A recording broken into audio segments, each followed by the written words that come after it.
My brother told me on my birthday, "Hey Mike, it's great that you keep paying for everything, because without money you're worth nothing."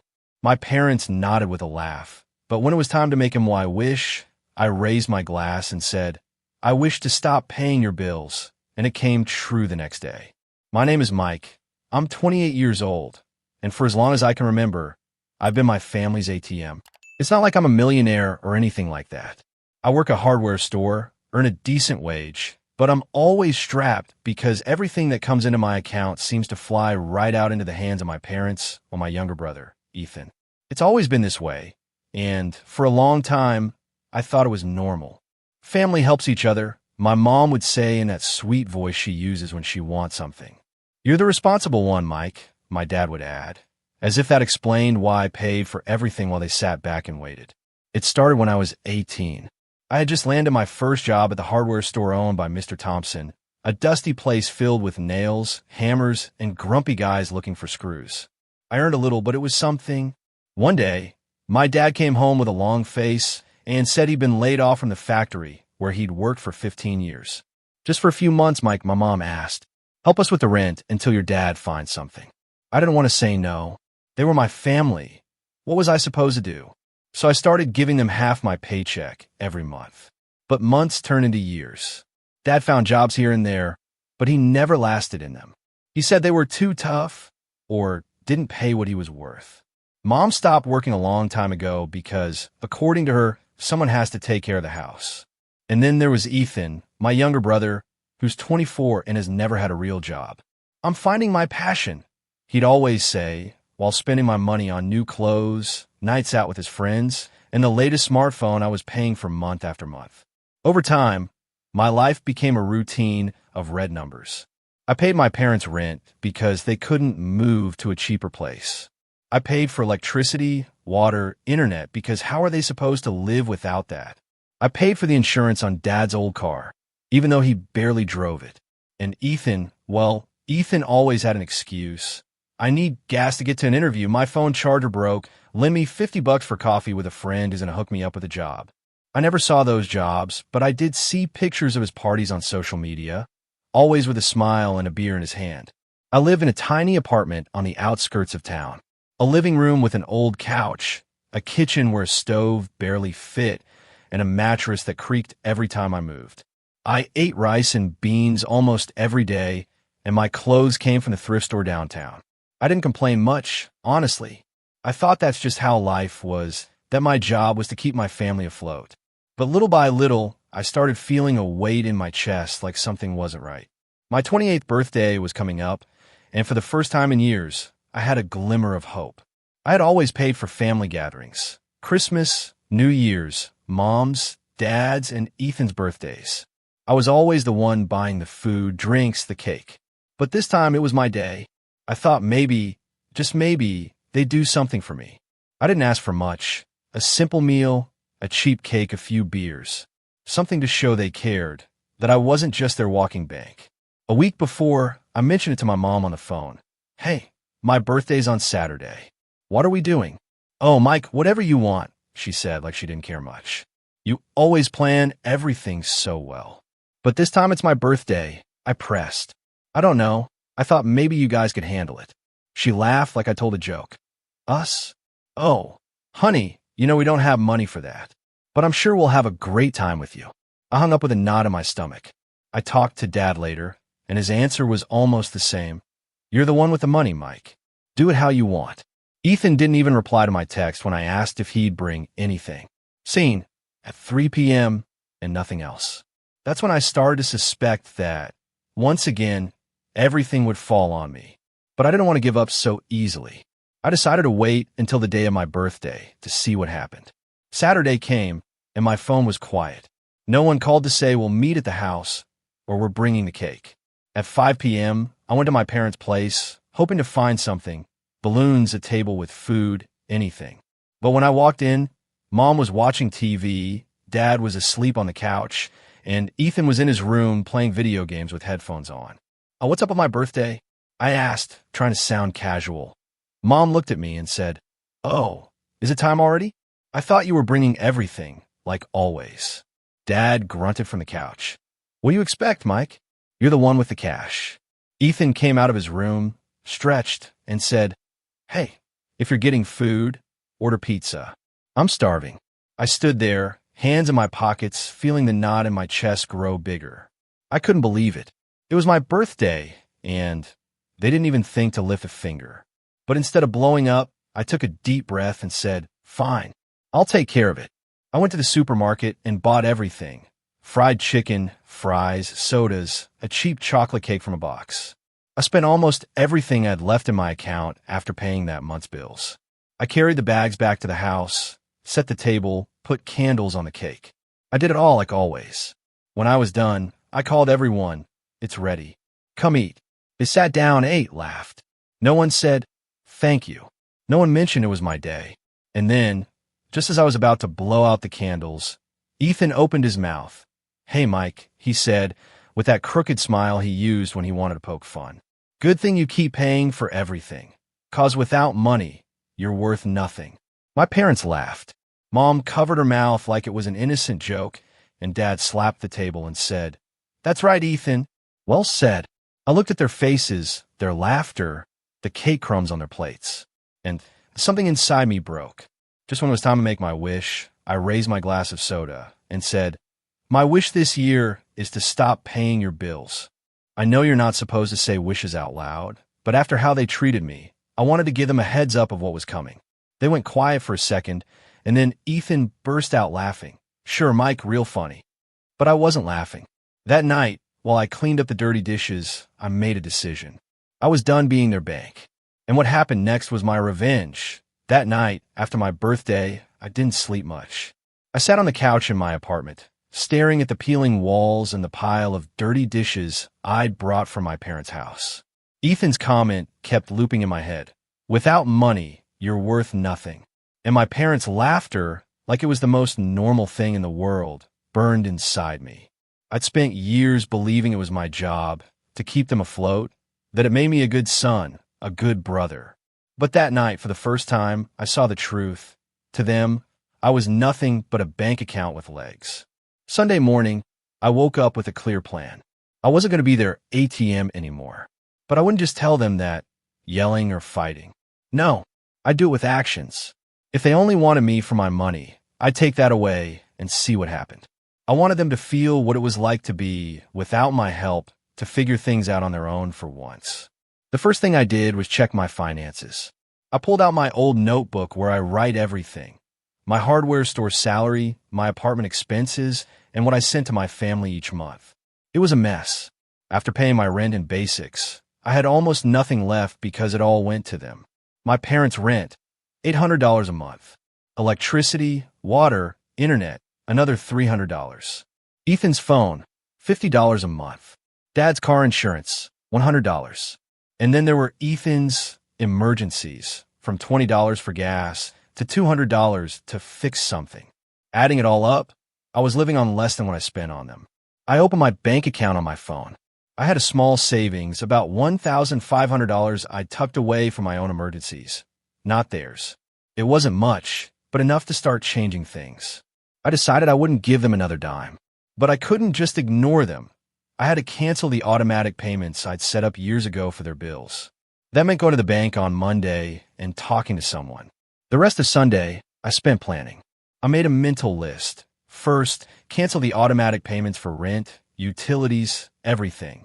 Then, ask Mr. Thompson at the hardware store for more hours. Start saving for myself, not them. And finally, let my family figure out on their own that the money was gone. It wouldn't be easy. I knew they'd come to me crying, yelling, blaming me. But I was tired of being the fool who always said yes. That night, while eating a plate of cold rice, I felt strange. It wasn't exactly happiness, but a kind of calm. For the first time in years, I was taking control. Monday after work, I went to the bank. It was a small place downtown with white walls and an air conditioner that hummed like a fly. A lady named Sarah helped me. She's known me since I started working and always greets me with a smile. I explained what I wanted: to cancel all the automatic payments going from my account to my parents and Ethan. "Are you sure, Mike?" she asked, looking at her computer screen. "These payments have been going out for years." "I'm sure," I said firm. I'm not paying for any of it anymore. She raised an eyebrow, but didn't say more. She typed something, printed some papers, and handed them to me to sign. Done, she said at the end. As of today, your account only covers your stuff. If they need anything, they'll have to find another way. Thanks, Sarah, I said, and I left the bank feeling lighter. That same afternoon, I talked to Mr. Thompson. He's a big guy with calloused hands and a voice that booms like thunder. I told him I wanted more hours at the hardware store. Maybe work Saturdays or take extra shifts. Why do you want more work, Mike? He asked, scratching his beard. I already see you here all day. It's for me, I said, without going into details. I want to save a bit. He looked at me funny but nodded. All right, you can take the Saturday shift and help with inventory Thursday nights. But don't kill yourself working, okay? I won't. I lied, because the truth was I'd do anything to not go back. 2 days passed without anyone calling me. I thought maybe they hadn't noticed yet. But Wednesday morning, my phone started ringing. It was Mom. Mike, what happened with the rent? She said, her voice shaking. The landlord came today and said the payment didn't go through. I didn't pay it, I said calm, while cutting wood at the hardware store. What do you mean you didn't pay it? She yelled. They're going to kick us out. I don't know, Mom. Figure it out. I'm not putting in any more money. This is insane, she went on. What's wrong with you? Is this about your birthday? It was a joke. Honey, don't be like that. It's not a joke, I said. It's my life. Handle it yourselves for once. I hung up and kept cutting wood. My phone buzzed about 10 more times, but I didn't answer. That night, Ethan sent me a text. Hey, jerk, my phone's got no data. Pay the bill or you'll regret it. I smiled and didn't reply. Let him regret it. Thursday, Dad showed up at the hardware store. He walked in with his usual mix of anger and exhaustion and stood in front of the counter. What's wrong with you, Mike? He said, arms crossed. Your mother's crying at home. The landlord gave us a week to pay or we're out, and Ethan can't even send text. Is this about what he said at your birthday? Yeah, I said, not looking at him, while sorting screws. And everything else. I'm not paying anymore. Period. You're selfish, he shouted. We're your family. How can you leave us like this? You left me like this first, I said, finally meeting his eyes. I've been the one paying for everything, and you've given nothing back. It's over. He stood there, mouth open, like he didn't know what to say. Then he huffed, turned around, and stormed out, slamming the door. Mr. Thompson, who'd been listening from the back, came over and put a hand on my shoulder. I don't know what's going on with your family, Mike, but you did the right thing setting a boundary. No one should carry that much alone. Thanks, I mumbled and kept working. That week was the start. I left them without rent, without power, without anything. And though I knew more fights, more yelling, more blame was coming, I didn't care. My birthday wish was coming true, and there was no going back. For the first time, my life was mine, not theirs. The days that followed were chaos, but not in my life, in theirs. My phone wouldn't stop ringing. Mom left voicemails crying, saying they couldn't believe their own son would do this to them. Dad sent short, angry texts. Fix this now, you're a disgrace. Ethan, true to form, switched between insults and begging. Pay the rent and my phone, you idiot, followed by please, Mike, just this once, I swear I'll pay you back. I didn't respond to anything. I let the phone buzz on the table while I ate my rice and beans and watched an old show on TV. For the first time in a long time, I didn't feel guilty. Friday, a week after my birthday, things got worse. I was at the hardware store, hauling boxes of nails to the stockroom, when I saw Mom walk through the door.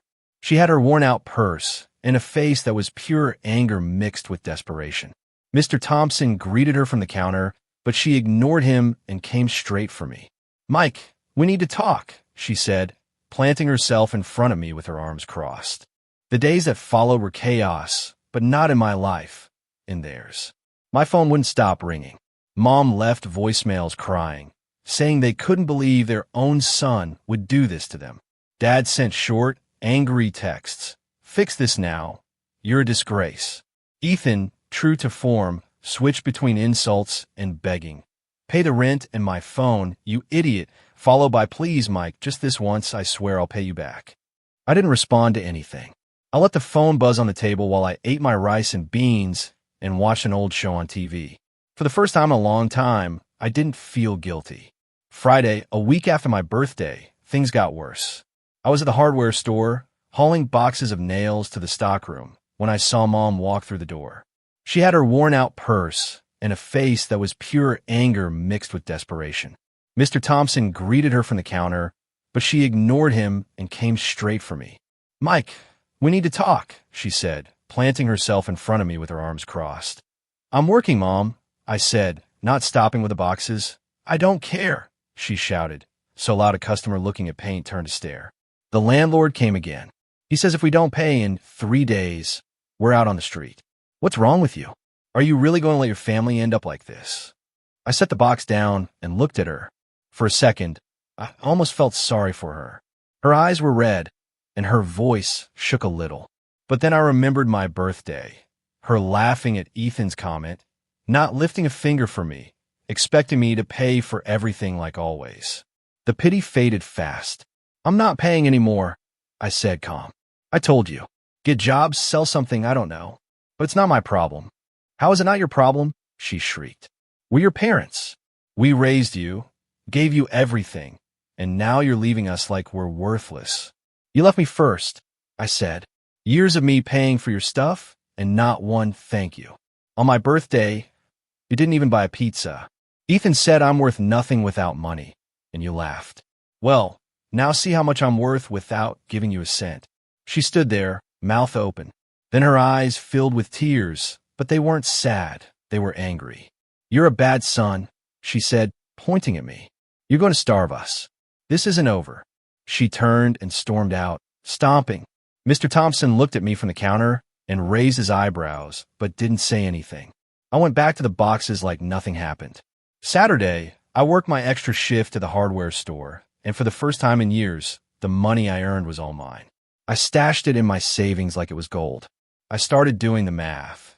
If I kept working extra hours and didn't spend on them, I could save enough to change my life. Maybe move to a better place, buy new clothes, or even take a vacation.